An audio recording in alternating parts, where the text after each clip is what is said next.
Everyone, I'd like to call to order the regular meeting.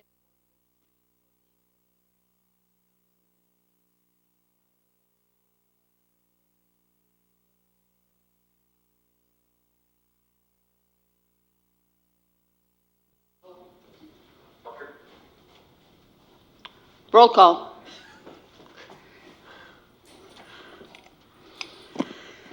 President Rodriguez, Vice President Thomas, Here. Member Martinez, Member Gutierrez, Member John. Okay. I would entertain a motion to approve the agenda. I'll make a motion. I second. Okay. Please vote as soon as I open up.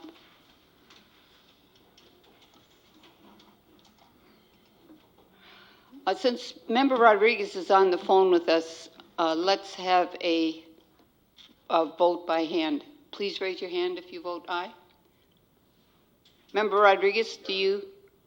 Member Rodriguez votes aye. That's 4 ayes. Thank you. We do have one individual that would like to discuss, that would like to address us on the study session item. Mr. Knoop. Good evening, everybody. I just wanted to say a few words about the chronic absenteeism.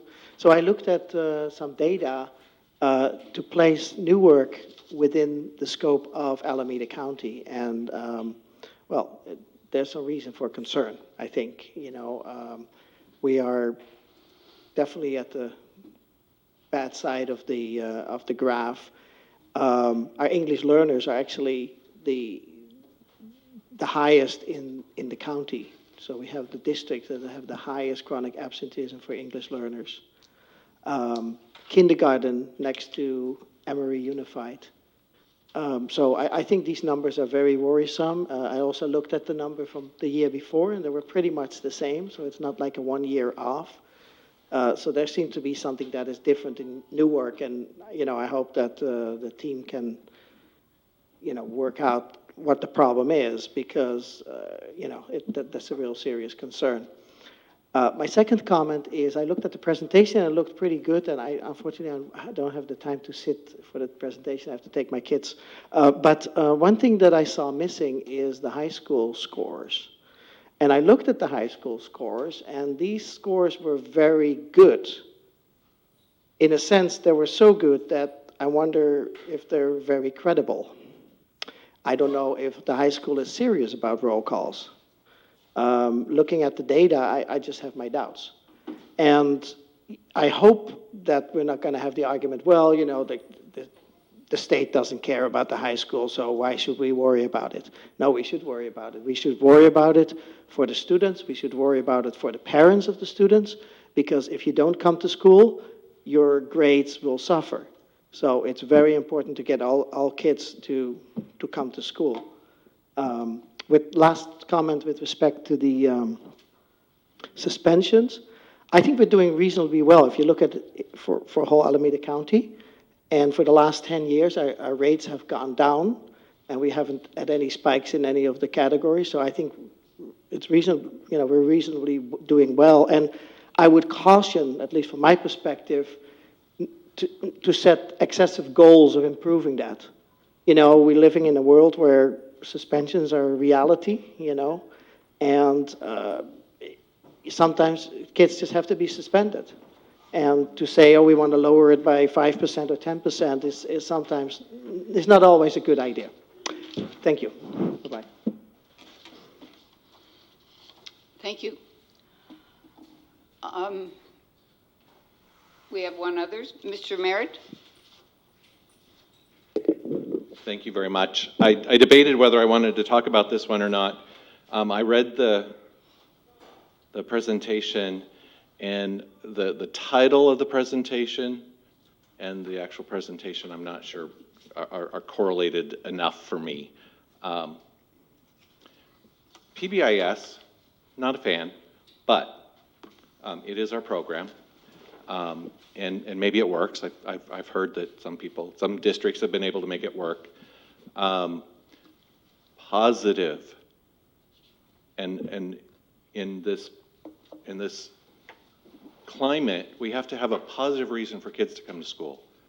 And although we do have to hold them accountable, parents accountable to a law, it's not presenting a customer-centric reason for kids to come to school. If you're coming to school because you're going to be punished if you don't go to school, that's not an incentive.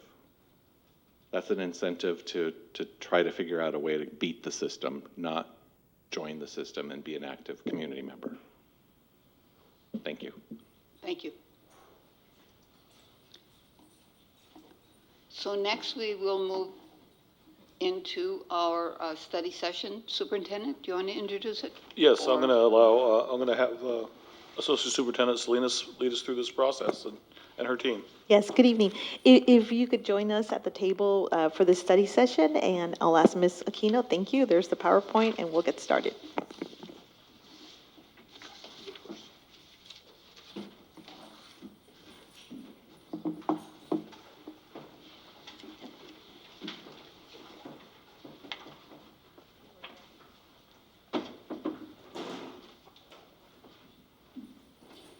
Hi, Member Rodriguez.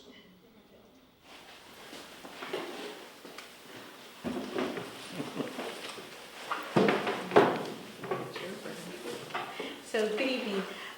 Tonight we have our Director of Special Projects, Ms. Robin Surt, and our Director of Curriculum and Instruction, Ms. Amy Black. I wanted to bring us back to the discussion we had many months ago. If you recall, at that time, we had the discussion on differential assistance and what was happening with the indicator of chronic absenteeism. We thought we would envelope this and include all of the other aspects. That really is something that we need to work on as a district. There's a lot of intertwined work that we do around chronic absenteeism, around climate, around our suspensions and expulsions, and we wanted to bring that forward. At the time, what we said we would do, and we've done, and we continue to work on it, was to really evaluate what's the state of the state and really do a root cause analysis. And I wish Member Martinez was here tonight, because I remember that clearly, and from all of you, that let's look at it. Like, what is the causal analysis of why are we way above the county average in terms of chronic absenteeism? How do we support our students to come to school and support our families to bring their kids to school?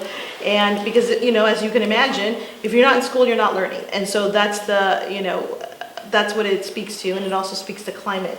So today we're going to start with sharing what we've learned as we've met with our clerks, our principals, teachers. We've looked at our data, and also we've done a scrubbing of the data. And I think that was the other ask, to really look to see, what's happening and what are we doing here. So I'm going to ask the team to kind of take it on, and then we'll stop for questions along the way and to really dig deep. Before they start, I do want to share that if there's any aspect when we get to close to the end of this, you want to go deeper in at another study session, if there's more like specific things you want, either about attendance or expulsion, we can do that. So we're happy to do more of these as you need them, but we thought this would be a good starting point. Okay, so this is my area of focus this year is our LCAP, and so I always want to tie all the presentations back to the LCAP, because the LCAP is our guiding force, for lack of a better word, of what really drives the work that we do in the district. And so it's really my intention to always bring what we're presenting and sharing back to the LCAP and where it falls in the LCAP. And so in the LCAP, we do have goal 2, which is about school climate. And underneath school climate is chronic absenteeism, suspensions, and expulsions. That's where all of the indicators fall. You can click to our next one. Our specific goals are goal 2.1. So this is kind of how you read the LCAP goals. It's 2 is the overarching goal, 1 is an action, and then the number after that is you further go deeper into that action item. So in goal 2.1, we're continuing to use A2A. A2A is our service that collects the data for our attendance, and I'll talk a little bit about that process in a minute. In addition, we have worked with our DLAC this year in sharing our chronic absenteeism data and getting input from our data, as well as training our parents on providing our families resources to support our students who are chronically absent. A specific example was last night at DLAC. One of our parents shared her daughter's chronically ill. So I connected her with Agnes today, our district nurse, and so she can get the support that she needs as well. In 2.1.3, I'm going to be talking about our SAR process and what that looks like. What that looks like for our students who are chronically absent and kind of what the process entails. And then the last part is just our continued focus on attendance. Okay, so just tying it back to the LCAP. Does that mean you've had a meeting, almost a meeting every day? Once or twice a week, yes. 108. Yeah. Oh, Yeah, the for panels, the SAR panels. SAR panels, yes. So Individual meetings. those aren't individual meetings. Oh. Usually there's a full day of SARBs, and I'll give you the details of that, but Oh, okay. there's usually anywhere from 5 to 8 families. Also within one SARB meeting, you SARB the whole family, not just the one individual child, so that's included in that total as well. So the way A2A works for us is A2A collects the data for our attendance every day. So when our clerks take attendance, it's recorded in A2A, and then after a certain marking point, then a first letter is generated automatically through A2A that notifies the clerk, and the principal are notified the letters going home, as well as an email goes to the parent that they will be receiving a letter about their child's absences, and that they've reached a certain level that's a concern for the district. The initial first letter is about unexcused absences, but if you also have excessive excused absences, you receive the letter, okay? But we did not initially, when we were began with A2A, we did not initially send the email home to families, just the letters went home. Our families gave us input and said, we'd like some other notification. Sometimes we don't always check our mail as often, and so an initial email goes, and then within a couple of days, you actually receive the letter, okay? So in A2A, this is all of the communication that has been generated up to, this was about mid-March. So there were 5,191 parent communication pieces, as of February. And then average letters are about 346. What triggers the first truancy letter? So the first truancy letter is 7 unexcused absences. Okay, and then as I It showed, does not be conducted. no, 7 that have just not been excused by the parent, or we haven't received any documentation for. And then that's the first letter that goes. The second letter is once they've gone past 10. So it's kind of that warning letter, and then the next letter goes out. Okay. Third truancy letters is really when you're really far into the truancy process.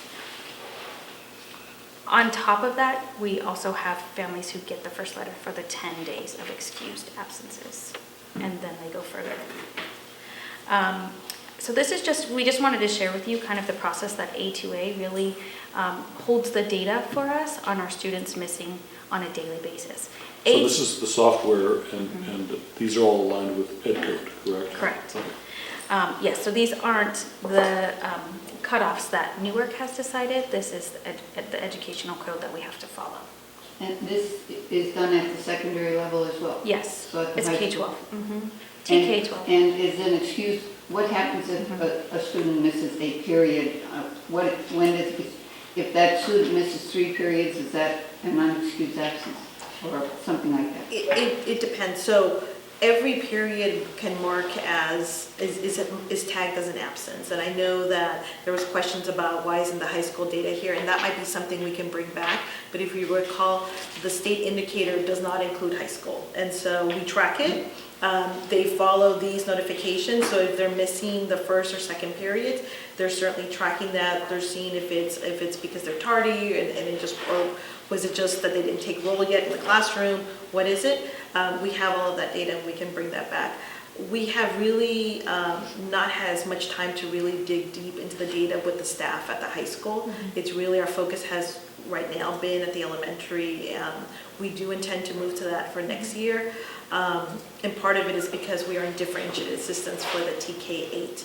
I do want to add that when you look at that 445 conference notifications, that's the work that happens at the sites. And so the principals or the assistant principals that are tagged with either that side of the alphabet or the student, these are conferences that must take place where there is some kind of a human interaction. We're not just emailing and sending letters.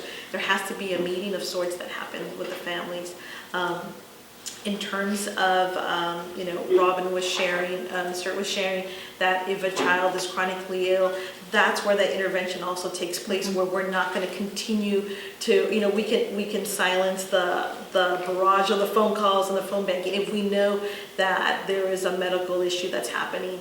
And so what this tool does is really put data at the fingertips of the principals at the high school, certainly the attendance, and working with the front office, but that's, I think, the next step for us, and we can start to unpack that. I think though, even before that, if you do bring back information, I think it would be instructive to know how much money we're losing at each level, or each grade level, or each, especially at the high school, how much money are we losing by having students absent?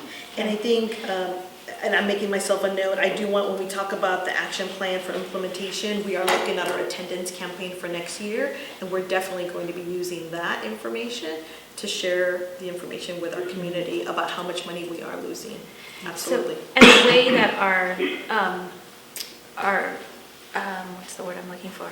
Our ADA, the A2A was confusing me. The ADA is calculated is through the A2A enrollment on a daily basis. And so this, what you'll get from us, the percentage rates from A2A is like we have 96% of our students are here. And so that's how our ADA is generated. So you'll see two different numbers, the A2A, which is the ADA, and then there's the chronic absenteeism, which is separate, and then there's truancy. So there's lots of levels. All related to right. Right, and the work that Ms. Salinas was sharing, those are called SARTs. So it's a student attendance review team, and it's really an opportunity for the principal to invite the family in and find out, get to the heart of why the absences are happening. We want to encourage our families to come to those. A lot of our families are worried about coming, but it's really an opportunity to meet with the administrator and see how we can support the family to come. So the way the SARB process is when you get to a certain level, then you are invited to the SARB panel. The SARB panel, as I was sharing earlier, we've had a few full days, and it's really an opportunity for the family to come share with a bigger panel where we have administrators as well as counselors, as well as we've had our parent partners, our parent manager, Ashley has participated, Ms. Costa has participated in those to really get to the heart of why there are such excessive absences for our students, excused or unexcused. The SARB panel is for both. And so getting at the heart of what resources we can provide for families to help ensure that they come every day. I think part of the message is, back when we were in school, I remember there was a distinction between, okay, well, it's an excused absence and your mom or dad could come and excuse it. Those days are gone. Now it's really, we want to have instructional hours. They're missing instruction. So excused or unexcused, it's still true. So we had in 2016-17, and this was as of the end of February, we had 47 SARB referrals in 17-18, 91, and then this year we've had 75. I know that number has increased a little bit, but that was as of February. So we still have a number of referrals. And again, this is our opportunity to meet with families to see what other support we can provide them to ensure that their students are coming to school. And I think we can also point to just the focus that we're putting on attendance. And supporting our sites with, it's not very easy to just refer someone. As you can imagine, there has to make sure that we've done all of the notifications. The principal has had an opportunity to meet with the family, because we're trying to intervene at the lowest level before we get to the actual formal process, such as a SARB. But then we've encouraged them that, and sometimes that is when we have all hands on deck, if it's the district nurse, if it's our parent manager, so that we can bring resources to families. Okay, so this data is pulled from our dashboard as well as just from the state analysis that we receive. And this is just a refresher slide for you. So we went in depth in the fall looking at our chronic absentee data as a district and at our school sites and grade levels. We went into actually more specific data with us when we did our last study session. So this is just kind of a refresher of where we were on the dashboard and why we've been identified for differentiated assistance, so that you'll see that we have a significantly high chronic absentee rate at our elementary schools, and when we tweezed out even further, it was definitely a trend in our early grades, that we had an even higher rate. And then we're in differentiated assistance for African American student, foster youth, and homeless and SPED students for chronically. Would you expand a little bit on what differentiated assistance means and what that really, I mean, because it's kind of like educational double speak, I'll make sure new board members understand that. Some work, but so differentiated assistance basically is that, so remember we have 6 state indicators on our dashboard, and if you are in the red in 2 of the 6 indicators, you'll be identified for what's called differentiated assistance. And so that can also be based on student groups as well. So indicators are, to refresh your memory, chronic absentee, suspension, we have an EL learner indicator, we have graduation rate, college and career readiness, and then we have an academic indicator, which is considered one, even though it's 2 indicators in one, right? So the caveat with that is that even if we show red in ELA and math, it counts as 1 point. So we would have to also show red in another indicator. And so for our district, we showed red for African American students and homeless and foster youth students in both chronic absentee and suspension. So that's 2 indicators. So that puts us in differentiated assistance. Thank you for that. Yeah, and then we also are in for special ed students, which includes chronic absentee, suspension, and academics. So what that means basically is then we collaborate with the county. They oversee and have meetings with us. We actually had 3 meetings with them to just do some root cause analysis to try to understand what programs do we currently have in place, what does our data say, what local data do we also collect, and what are some next steps that we need to take in order to have program improvement to support these groups. There was also some funding attached to that, and we're actually going to be meeting with the county formally for them to give us a formal letter of written recommendations for us that we'll then present to you as well, tied to this work.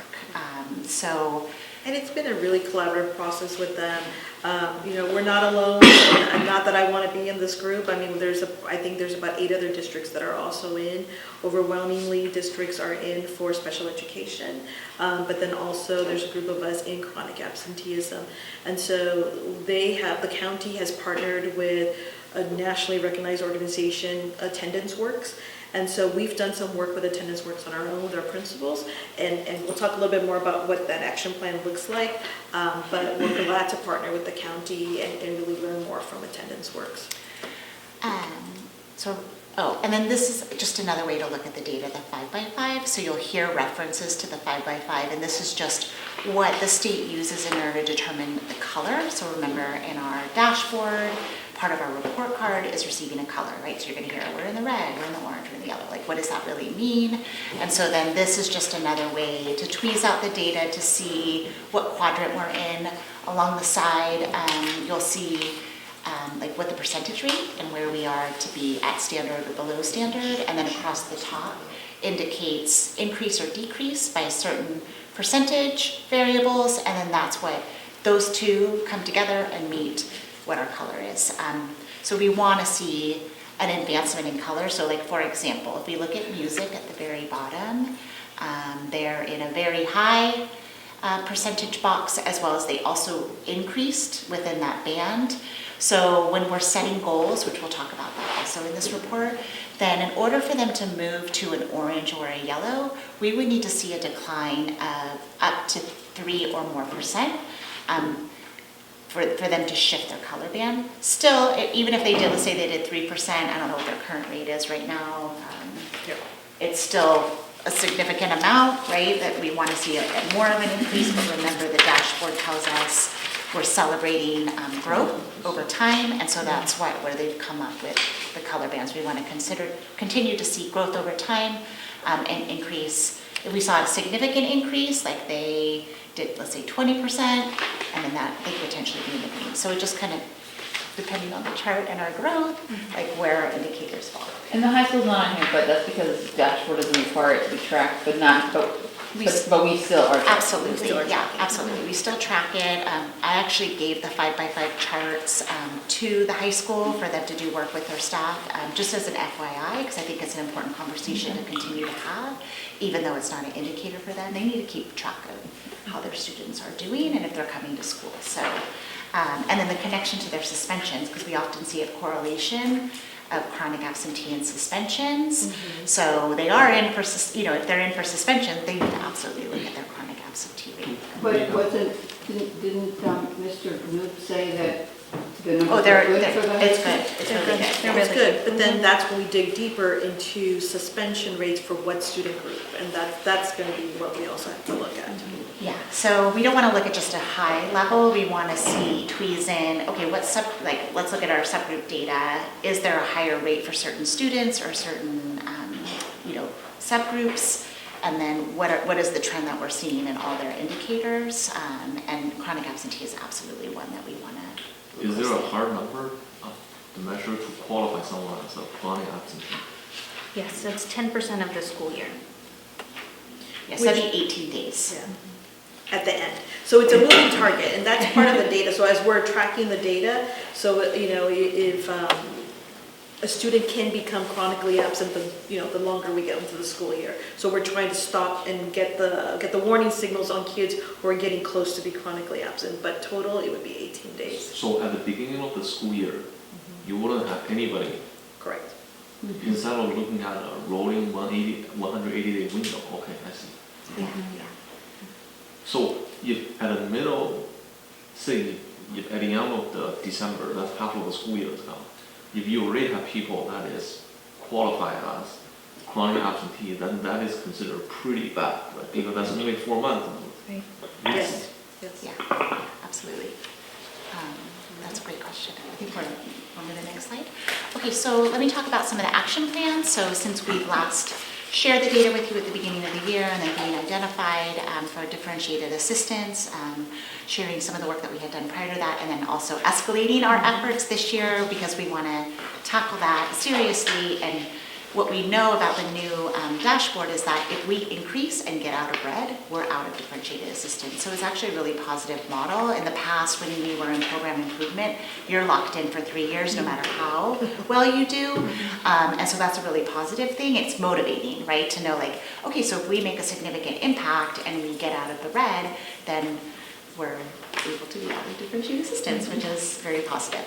So what we've done this year, and I think we've mentioned before that we meet weekly with our district leadership team, our principals, and one thing that we've added consistently in our meetings is looking at chronic absentee. So we've had numerous discussions, as well as we now pull reports weekly of their individual students and give them their report.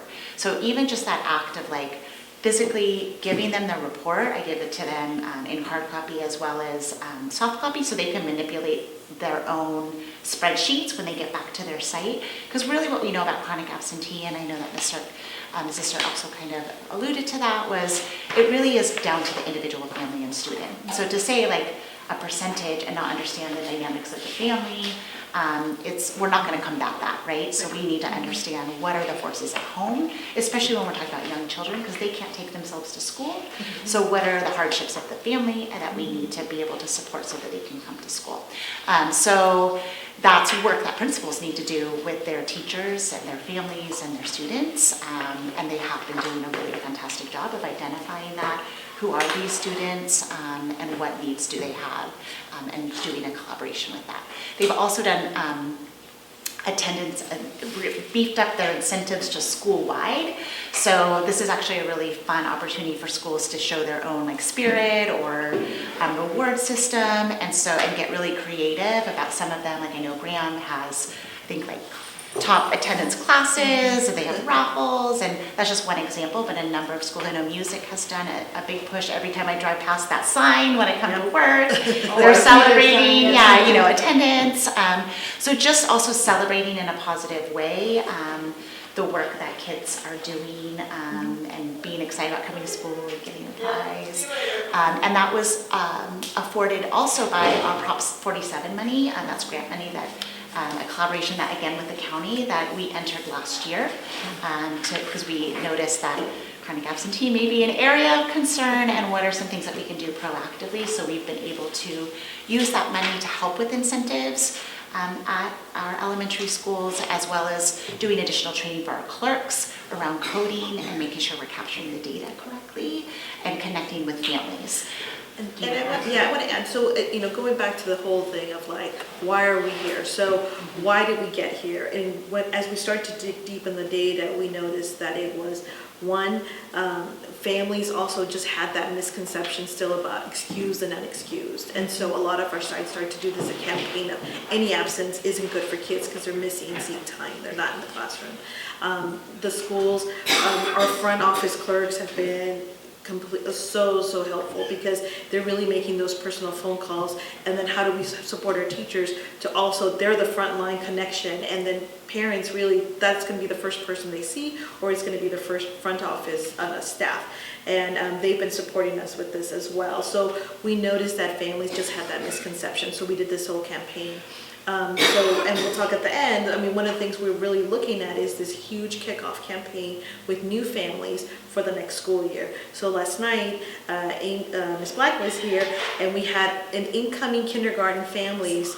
How many people were here last 65. night? 65 Very cool. People outside the door. They were like blowing out. Yeah, I thought I saw you. I was like, I think I saw her. And then I didn't see her again. It was just like, I wanted to come, but it said parents only, and all caps. It was really cool. And we meant it because we didn't want the littles. Any adult, we should have said adults only. I knew I could have come, but it was awesome. Although it was hot and crowded, but it was great energy. And I think it's the idea of a campaign to get families excited about bringing their kids, and why it's important to bring them to school every day. I have a question about the campaign. When did you guys start this one? So the attendance campaign is going to start. Okay. And in fact, we were kicking around different slogans, and what we want to use. and so we're gonna share it out with some folks to get some more inputs. But we're looking at a slogan, the banners, and all of that for next year. Leveraging our Prop 47 funds. The sites have been doing their own individual campaigns, and that's really what's kicked off a lot of the work. What do you say so far? We're about 2/3 into the year. What are you seeing compared to last year? What I was going to add was in regards to the campaign, though, because I did hear a lot of parent concerns about, well, I don't know how it works. A lot of the things that you're saying, it's like, oh, I thought I wasn't excused, absent, et cetera, or I thought I could take my phone. So just the education aspect of it, I did hear a lot of parents saying, explain to me what counts. I don't want the school to lose money. So what do I need to do? Whether, they need the packet or whatever, but what do I need to do to make sure that my student doesn't get, the schools don't lose the money and my student doesn't get targeted towards this. So, So more of a detailed education campaign. It's education, because then that's what I heard from parents, that they just want to know. Yeah. You want to do the right thing. Yeah, exactly. Exactly. That's helpful. Yeah. Okay, good. So we're going to show you some new. So Mr. Larry Simon surprised us all last week with some really exciting data, and I was like, how did he pull that data? What happened? And so part of not only of our campaign and our attention to chronic absentee, just like we discussed earlier, is like maybe there's something off about the data, like the numbers seem really, really high, right? So, and that was something that you brought up as a board, as a concern, and so that was something that we took to heart. And Larry and his team did a really fantastic job of looking and working with the schools. So one thing that came up was that students were being coded incorrectly if they go to science camp. So it was showing up, so it was coded correctly on our end, but then the back end code for CalPads was showing as an absence. And that was true of also some of the field trips. And then just in general, some of like the activities or things that were coded were just on the back end of our system were not linking accurately to CalPad. So that ended up cleaning up a lot of are chronic absentee. And then also another example would be like independent study might be not marked correctly, or even though the materials were turned in, then it wasn't marked as the absence wasn't corrected. And I think what it taught us, and as we start to plan out our office manager meetings and our clerk meetings, is what more hands-on professional development training do we give our staff? So that we can really kind of all be on the same page. And I think we rely so much on them. We say, oh, they'll figure it out. No, I mean, folks need some support, and we need to, as a district, provide that support. We've had a lot of new people and new roles at the school sites, and we can't go back to the practice of a verbal, or what do you call it, an oral history. It has to be something that's really written down in terms of procedures. But as we started to, as Mr. Simon started to scrub the data and really look at the coding, we said we would do that, and thank you, Mr. Simon, he did it, and so we also saw some changes there. So I think that's better reflected. How often do the office managers and clerks come together for training? It varies. So our office managers come separately from our clerks, and that's something I think we need to look at. So it's about once a month, more the office managers than the clerks. And then that's something where we want to look at some of our dollars, and maybe that's where we look at the Prop 47, because our clerks are not full-time. They're all less hours. And then we also don't want to pull them from the sites while the kids are there. And so if we start to look at the Prop 47 funds for next year, to look at more meetings with them and to leverage some extra hours to convene everybody together. And the other thing, actually, we just had a meeting right before this meeting, because we're always, quickly coming together and problem solving. We had an opportunity to meet with Mr. Simon and just say, how can we be more proactive about this, right? Like our checks and balances, like in the past it's kind of like just pushing through the CalPads. Like, are there things that we can put in place? And he's like, I'm so glad you said that, because I have this spreadsheet of like who we need to.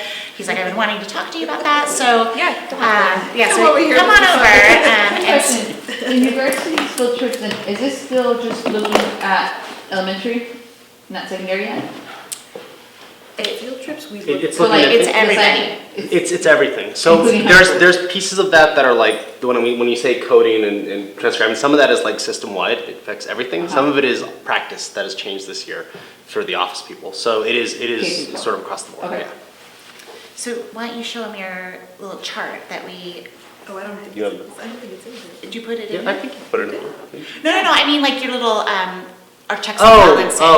Well, it's so. Talk about it. You could talk about it. Right, Yeah. so basically we're just establishing process now for, the information we sent over before was kind of a black box. Nobody was looking at it outside of a couple of people.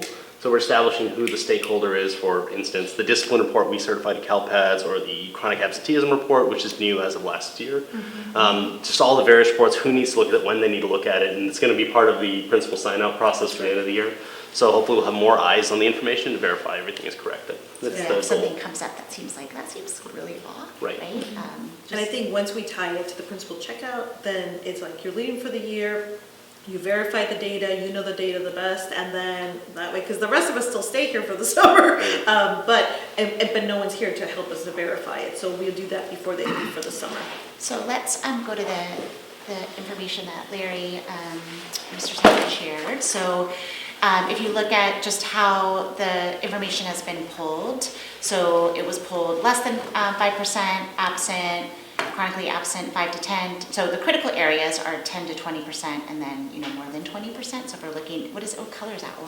Orange. Orange and red means yeah. they So would you're going to fall combine under the those two percentages, and that's what would be reported from the state on the dashboard. So just as first glance, you're like, wow, we're looking at from 20, sometimes 30% to 5% at some of our schools. So I think just a combination of the cleanup and our efforts this year of having concentrated conversations and regular data and making individualized efforts at the school, we're seeing significant, I want to say it's not a growth, it's decline, which is fantastic and something to be celebrated. So And we can't let up, because as No. Mr. John was very clear, the school year has to finish by the time we can say hooray, because that can still. So one thing I like to say about that, I thought about while you were bringing that up, was the way I put these numbers is not over the 180, which we'll get to at the end of the year. I did percent of the year, so this is like out of 140 whatever right now. So when I did look at the data in time windows, people were more chronically absent going up to December, like around that time frame. And from when I looked at the last, I did run these same, I don't have them in here, but we ran the same sort of charts for previous years. It seems to get better later in the year, because right now you still have a lot of that December data, like one day out of 140 matters more than 1 out of 180, right? Right. So I would expect the number to drop a couple of, tenths of a percent. Yeah, so for the BGI, like if you look at the prior page, BGI Yeah. generally has like do the roughly comparison. 19%. Right. So a lot of that is coding and, the way things were checked. But even if I applied those system-wide codings to last year's data, it's still better this year than it was last year. Yeah. So if this looks like BGI's chronic absenteeism dropped from 19% last year to what, like less than 3.8 on this Right. graph, correct? But remember to And keep Kennedy. looking at the green, because those are your students that are. On the border. On the border. Right. So those are the kids that they have to The light green. decrease, right? the So you have to- yeah, because they can move into the. Right. So if you're thinking about it in terms of like on the bubble, that's what I would call this, like lime green, whatever color that is. What happens So with just a couple of yeah, differences and things, a lot of those on the bubble become orange, right? So that's. Yeah, so the orange and the red color means even at 2/3 of the school year, they're already qualified. They will for sure. No, so when you're saying that doesn't mean they have 18 days already. That means they're, because the way I generated this graph is out of 10% of the year to date. So if we had been 2 days into the school year, and I calculated this graph, they'd be at 50% if they missed 1 day, right? So that's because it didn't seem to make sense to only look for kids that are 18, because then you'd have a really low number and we keep growing as the year went on. So I did it as a divisor of the current 10% of year to date. Yes, which made more sense to me. Well, it seems like music has made good progress. And Yeah, she really yeah, has yeah. been. She's been kind of Yeah. the leader on The a lot of this champion, work. yeah, and And Even it's if you showing. look at shooting, it's like less than 8%. Shooting was 32% last year. Right, so but a lot of it is, when we said that that's the coding piece as well, right? So if I applied that same logic to last year's data, Yeah. the numbers go down a lot, right? But it still looks better this year, even with that logic applied, because a lot of it is practice in how they're coding absences and the things they're doing in the schools to reduce chronic absenteeism. So based on that information, then we can conclude that our dashboard had some coding errors. Yes. Oh, yeah. And that, Okay. But I don't know I if the think, dashboard, but I think the inputs that we were putting in the dashboard, we had some data entry errors that we found correct. That's yeah, I think okay. the dashboard hasn't changed, we were just. No, getting better the at- input, the data. Right, going I think into the information. dashboard. Correct. Correct, yeah, sorry. Yeah, so based on this graph, it does feel like by the end of June, at the end of the school year, most of the school will probably have less than 10% of chronic absenteeism. that's our hope. Yeah. Because Short of something because if unforeseen. this is sort of a prorated. Right. I really don't see the next 2 months somebody will jump on 5%. And the trend the last year and the year prior it should go down a little because there's generally less absences around now versus. But the balance of that is, there's a couple of holidays The coming, last 2 weeks. Memorial Day is one, Well, starting tomorrow. spring break, yeah, spring break's spring another one. break, yeah. But we do see, this is the time you will see some extending vacations that might impact that. You know, what's happening with snow school? You know, they're, where were they last year?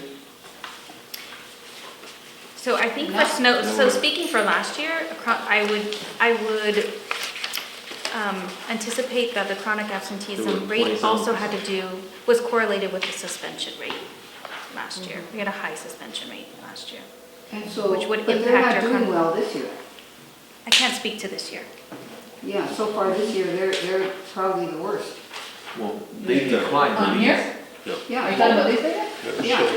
It's not the worst. 7%. No, I think they declined the least probably, because if all the other schools are going from 32% to less than 10%, they went from 25% to more than 7%, they declined the least probably. Well, Kennedy, Lincoln, and BGI declined least because they went from sub 20% to. Yeah, I mean, but those were already Right. small, like low to begin with. Which means their data's still pretty flat. There hasn't been a lot of change, so declining at least means. So on the chronic No, they're absenteeism declining. dashboard, the yellow category, the yellow category is roughly 5 to 10%. Well, no, I mean, snow is at 28 and they're going down to 7. To 7, so- yeah, Right. that's a So significant it's decline. significant, but I think, going back to absolutely, we gotta keep our focus here, because remember, if we can also get the general ADA up, because that's gonna be the other positive offshoot of this, right? Because then that's gonna generate more funds for us also as a district. So I think the our, ADA number is affected by this. I don't think they're necessarily directly correlated because a small number can change this a lot, whereas that's the total number of days versus the attendance. The ADA does look a little better, but they're better in decimals of a percent, not, I mean, and you're at 96, it's hard to go to. right, but I guess I So to wanna look at it this way, then you'd be, Right, if so I you wanna- missed 10%, then you're still 90% Right. for A2A, right? You do 88. Yeah. The ADA calculation, do you know the elementary calculation? I know the high school one, they look at, it's generally just if they attended one full day. Right. divided If you're there at by all the for the day, Right. you count.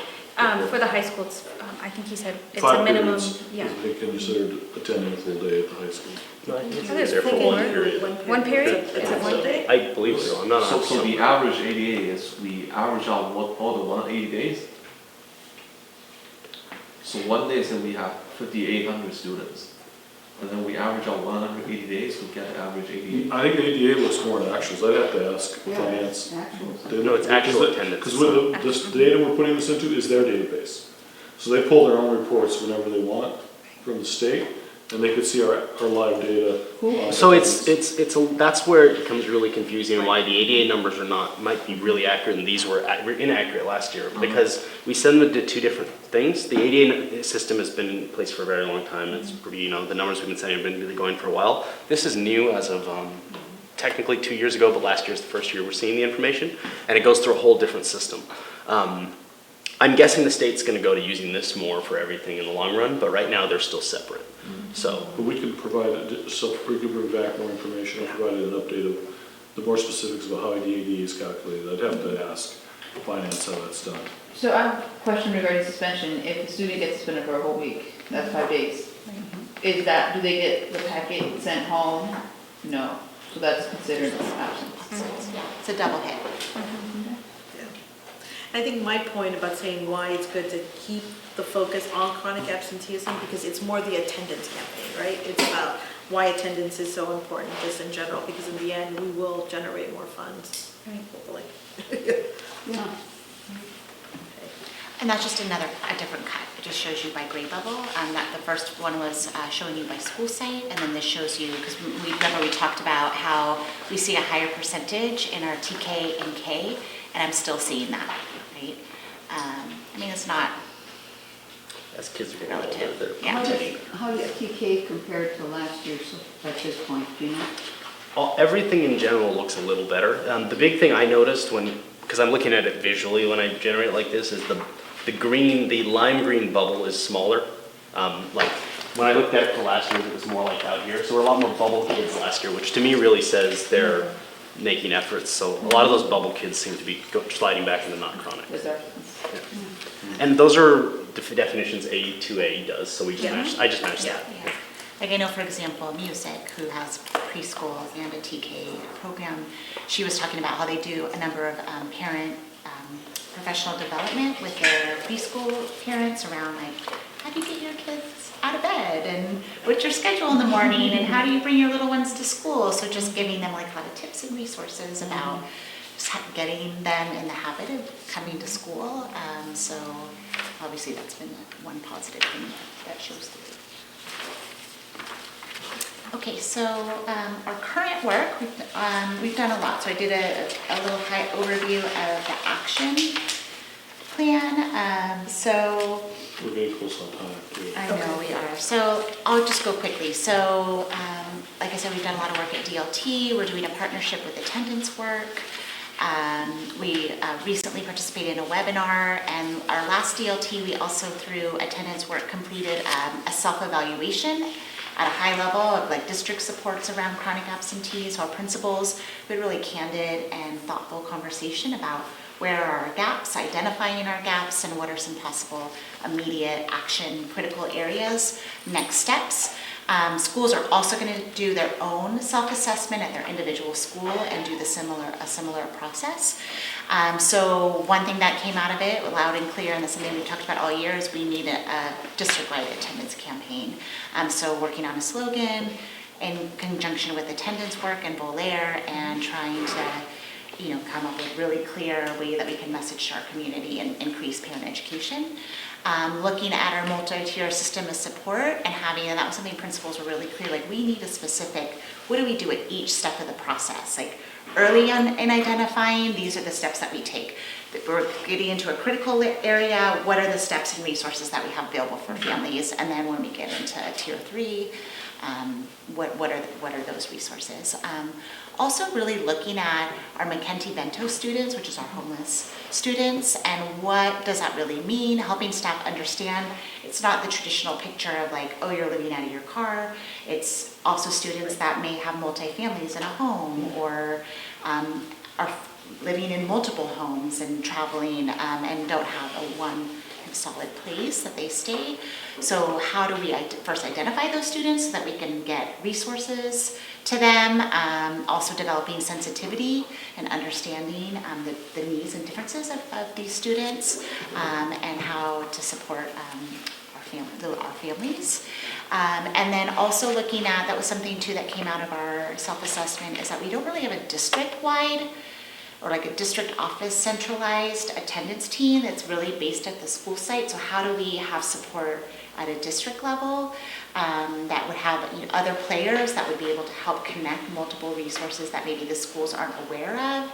And so we identify the coordinator of pupil services and the manager of mental health and wellness, because that's already work that they're doing, and have a lot of additional contacts of being able to then have teams come in and say, like, this is a really tough case, like we need more help to help this family. And they would also be in charge of doing regular data reports, tracking the data, following up with schools, like noticing this, like what's happening with this family, where are you at? And so just additional support. And monitoring, I think, district-wide, all of the schools to see All the how they're schools, yeah. looking. Oh, so expected outcome, we're going to decrease by 10%.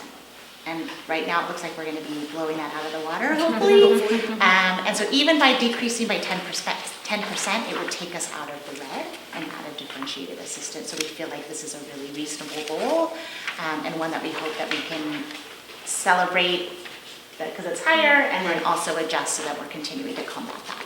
And it's important to also address the student groups, not just the all students. Yes. So a particular focus to African American homeless and special education students. And you guys see a potential growth from red all the way to yellow, like skipping the orange. So the next part that we have, and I'll be very quick, this is just to remind you of where we fell on the indicators with suspensions, and it's by all students.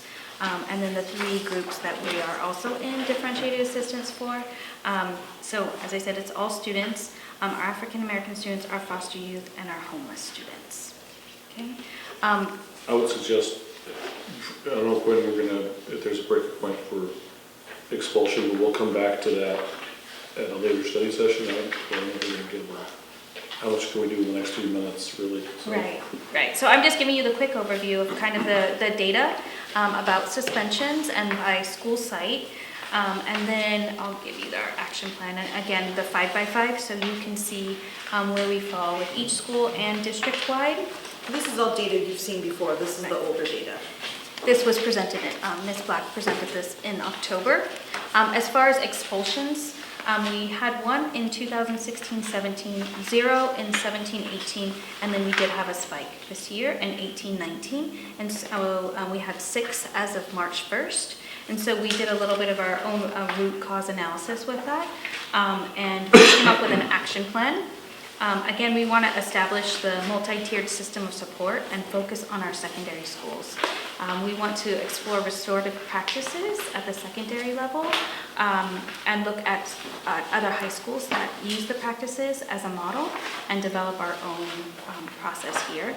Increase our mental health clinicians to support our non-Medi-Cal students. So at the high school, we are fortunate enough to have a therapist who can meet with the students who is non-Medi-Cal, and so just increasing the opportunity for our students to help support them with their social emotional needs. And also, did you guys want to talk about the Student First campaign?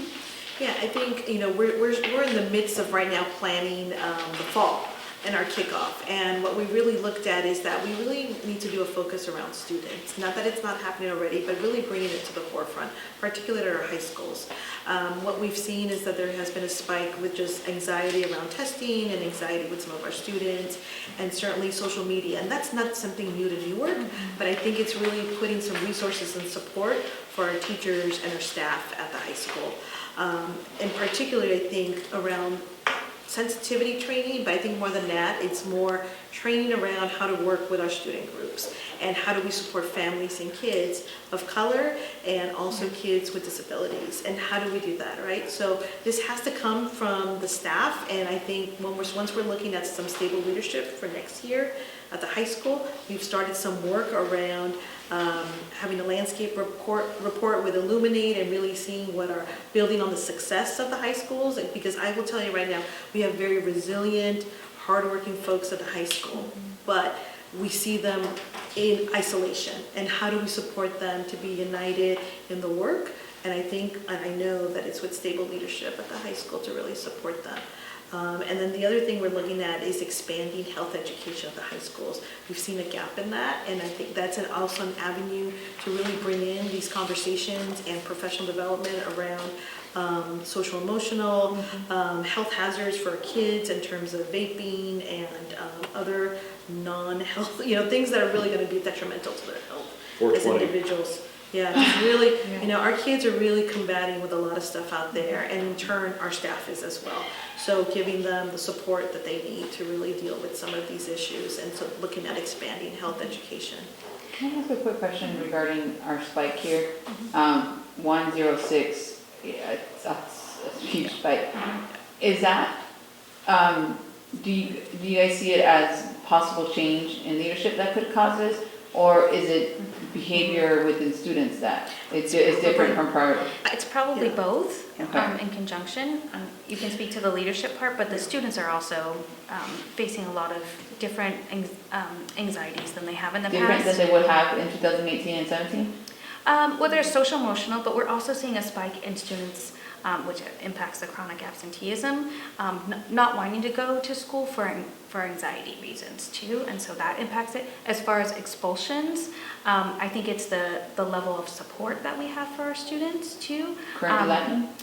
I would say with the leadership part, because we have reduced by 2 administrators at the high school level, so there's less opportunity for students to check in. So your at-risk students, Deans. a dean and a VP. Right. We reduced both of those Yeah, but this we year. added an administrator, the AD is supposed to be kind of equivalent to a dean. Right. Right, but so it's the student to adult ratio contact too, and checking in with your most at-risk students, because when you have a higher number of opportunities to check in with students, you're less likely to get to that point. Some of those also are statutory required expulsions.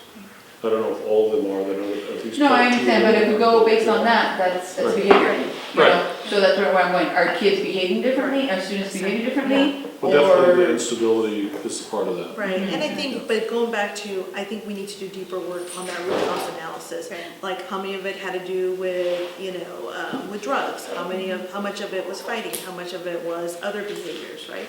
And then looking at the instability of leadership and kind of being that front line to really support it. and I know we can't probably go into this further, but, or I would speak, go ahead. I was just gonna also say, there's part of the PBIS is the check-in, check-out for your tier 2 students, and so with less opportunities to check in with people, because there's less people to check in with, that also leads to higher numbers of. Yeah. So here's our goals for the 2021 dashboard. Certainly, we know this is going to, we're really looking at also next year as a working year, but we're developing some support for the new leadership that's coming in, looking at restorative practices, and really unpacking those expulsions and the suspension rate at the school. All right, thank I you. did have a quick question that I wanted to ask in regards to, or maybe just kind of put the thought out there, and we can talk about this later. In regards to the process that is being used to implement suspension compared to like an in-house suspension, where the student is still in school. Like, when I was at the junior high, we had in-house. You know, I don't really know if that's there. But if you committed something wrong, you're in, and you go to in-house, which means you're in school all day. You don't participate in school with lunch or recess with the rest of the kids, but you're doing work in the classroom all day. Right. So, see, something like that is still available. And part of that too is really, the part I think that the instability or the changes in leadership of the high school have not helped is really leadership's role at the high school is to really work with staff to come together on what are our non-negotiables, if you will, or what is our code of conduct going to be for the year, and how do we all agree that there's certain things that we all have to enforce consistently, and I think we saw that in our conversation with students, and I think that's something where we stabilize the leadership and that they can really work with staff as a team and hopefully come together with more of a, what I call a code of conduct that's system-wide. So, okay. Thank you, guys.